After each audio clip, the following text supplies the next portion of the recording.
si Aling. Oh, andyan pala si Aling Silvestre, yung may utang sa akin.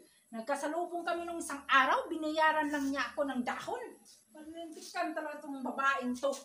Tinulungan ko na nga sa problema niya. Iwas-iwasan pa ako hanggang ngayon. 10 taon na, hindi pa ako binayaran. Tika, tingnan lang natin, ayahay pa yung buhay niya, oh. Pakapi-kapi at pakasilpon-silpon lang. Ako ito, gutom ng gutom. Aha! Nandito ka lang pala! Magandang araw po!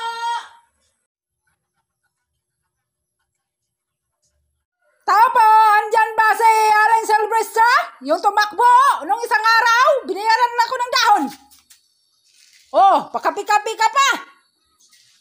Uy, ikaw pala yan, Rosalina?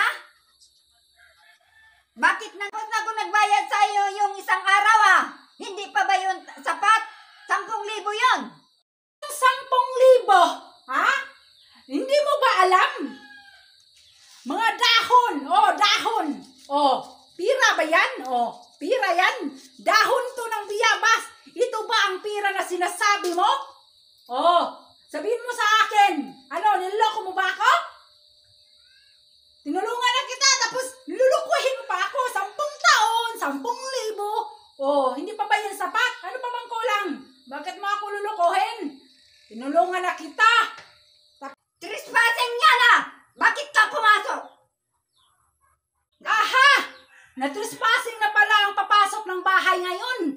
Ako pa nga yung tinakbuhan mo, binayaran mo ng dahon, ako pa ang trespassing. Eh bakit nung pumasok ka sa bahay ko, paiyak-iyak ka pa? Pwede ba pahiram ng pira? Kasi nga mapuputulan na ako ng kuryente. Mamaya kita babayaran. Pangako sa iyo, promise, balik ko agad yung pira mo. Kasi nga, malaki na yung penalty. Hindi na ako na kabayad. Patong-patong na kasi yung babayarin sa bahay. Himawa ka na sa akin. Ganon-ganon ka pa. Tapos ako ngayon, trespassing na. Hindi mo man lang ako inalok magkape. Alam mo ba? Yung tiyan ko tumutunog na dahil nagugutom ako. Nungumutang ka. Pinapasok kita sa bahay ko.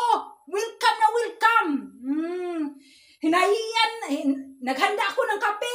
May pandesal ka pa. May palaman pa. Busog na busog ka. Tapos may dala ka pang 10,000 kasi nga awang-awa ako sa iyo, kapitbahay. O ito, ang pangbayad ko sa utang ko sa'yo. Siguro tama na yan para sa aking utang. Ano to? Baka peke na naman to. Sinabi namang ginto to. O ito, ang pangbayad ko sa utang ko sa'yo. Siguro tama na yan para sa aking utang. Ano to? Baka peke na naman to. Sinabi namang ginto to. Peke tong ginto na sinasabi mo. Ha? Kasi noong isang araw, tinakbuhan mo ako sa pira mong dahon. Hindi, totoo yan. Hindi yan peke. Doon mo na tingnan sa bahay nyo ng mabuti. Kung piki ba? O sige, umuwi ka na. Nakaisturbo ka lang sa akin. O sige, maraming pong salamat. Tingnan ko to sa bahay. Baka naman peke na naman to kasi nung isang araw, tinakbuhan mo ako tapos dahon lang pala binabayad mo. Sige, uwi na ako pero di na kita maisturbo. Maraming salamat. Ito, kung totoo ba to yung binayad ni Aling Silvestre sa akin. Kasi dati niloloko ako nun ah. Tingnan ko ito nga kung totoo ba itong ginto yung binayad niya. Okay, kahulog-hulog na.